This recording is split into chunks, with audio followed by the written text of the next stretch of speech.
Disease can rob anyone of the ability of leading a normal life, and in some circumstances, people who lose mobility can have a hard time staying socially active. In the best case scenario, disease can be managed in the spare moments of a rapid, busy life, but even then, finding the information needed has to be fast, concise, and reliable. 72% of Americans search for health information online according to a 2013 Pew study. Whether we are searching for the best dietary plan, diagnosis that matches our symptoms, the answers to our doubts regarding prescription drugs and their side effects, or just an empathetic soul who can listen to our story and share their experiences with the same struggle we are going through, we all engage in interactions within the online health community. So, what exactly is an online community? First, let us define the word community. A community is defined broadly as a formal or informal group with a common interest, such as a shared characteristic like geography, race, or ethnicity, a shared medical diagnosis, or a combination of all. For example, a community could be a neighborhood in a city, an ethnic community center, or an online health community of individuals affected by cancer. On the other hand, an online community is a group of people with common interests who interact in a virtual environment using the internet, websites, emails, and/or instant messaging to communicate with and learn from each other and pursue common interests over time. The internet is a very important tool, having become the first engine of research for many. This ever-growing source of information serves as an interface between patients and healthcare providers. Consumers cite the internet as a popular and useful source of health information, with approximately 60% of U.S. adults regularly seeking health information online.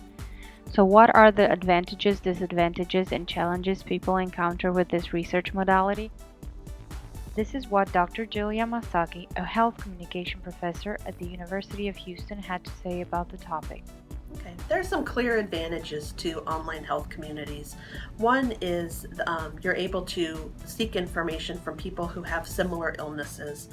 That can be very advantageous, especially if you're dealing with something like addiction or mental illness that has a large stigma. It's also helpful to get information from people who are going through what you're going through. There are some disadvantages also, some harmful effects of being on an online community, and one of the big ones is it's isolating. You are alone, you are in your room, anonymous. So while these weak ties can be very effective and very fulfilling, on the other hand, you're missing then those strong ties. And people with low health literacy, people who aren't able to understand and discern among the types of information, or people who are unable to use computers, who don't have those resources, may have a difficult time also. Among the many advantages, connectivity is one of them. Health online communities are accessible around the globe using a computer, tablet, or smartphone. This is especially advantageous for those people who live in isolated rural areas, have a physical handicap that restricts their mobility, are hospitalized, or simply pressed by work schedules and other duties.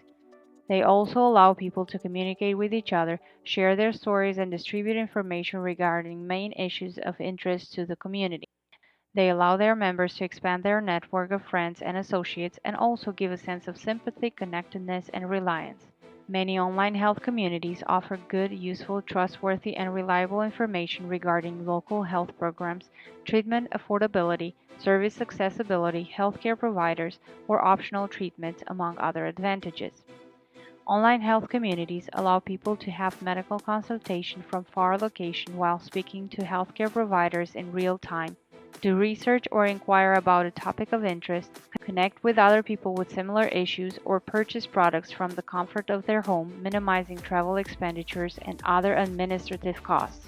Among the disadvantages of online health communities, the biggest one is their online forums predominantly rely on inputting text, which can be challenging for those who can't write, spell, have poor keyboard skills, no access to a keyboard, or live with a disability that prevents them from reading text and using a keyboard. Text-based consultation can become tedious, time-consuming, and impersonal. Online discussions use mainly written communication, a medium which oftentimes lacks of physical cues and needs visual aids such as pictures to convey the right message. With no verbal or body language cues of real-life communication, disruptions and misunderstandings can oftentimes happen. Irony used by a person in written form can be easily misinterpreted by a different person not receiving all the cues or having a different sense of humor.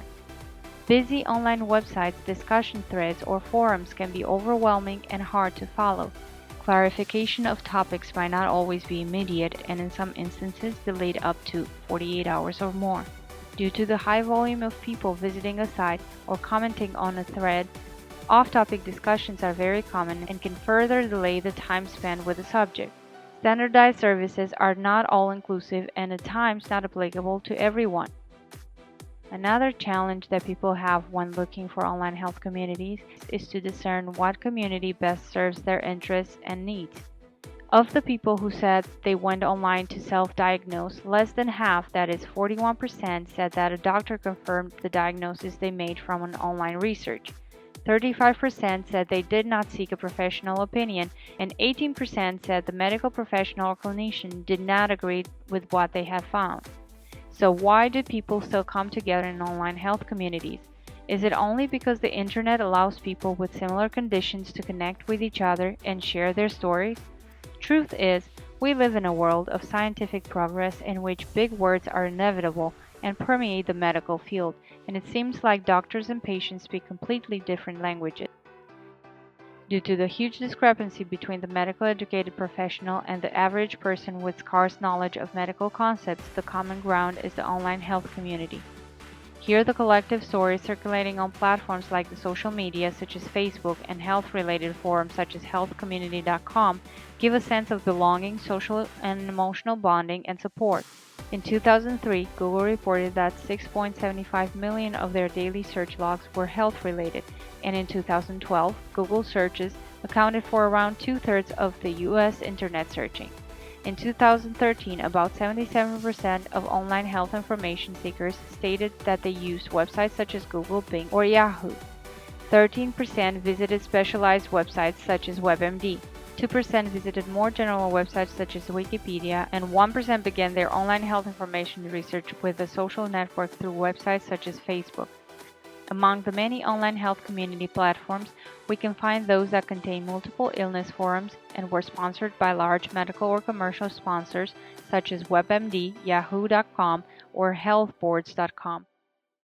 Regardless of illness, the most common categories of interest address topics like prescriptions and over-the-counter medications, behavioral therapy such as a diet or smoking cessation, alternative therapies such as alternative medicine or complementary treatments like acupuncture, and information regarding medical procedures. Due to current technological advances in the past decades, chronic disease have become the prevalent type of conditions people have to deal with nowadays. According to the World Health Organization in 2014, 60% of deaths worldwide were caused by chronic disease. An important component of our life quality is self-management and self-efficacy of chronic diseases. Patients actively discuss chronic diseases within online health communities, often without the supervision or the guidance of a healthcare professional. A study that focused on an online health community of people with arthritis found that the improved self-efficacy was due to opinion leaders that facilitated the process for all the members of the community.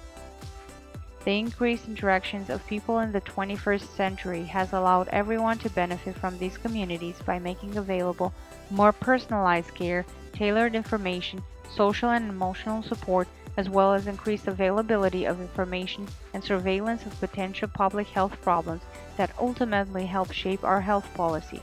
Whether born in the 20th or 21st century, one thing is certain: we can no longer exist in nowadays environment without pertaining and being involved in online health communities.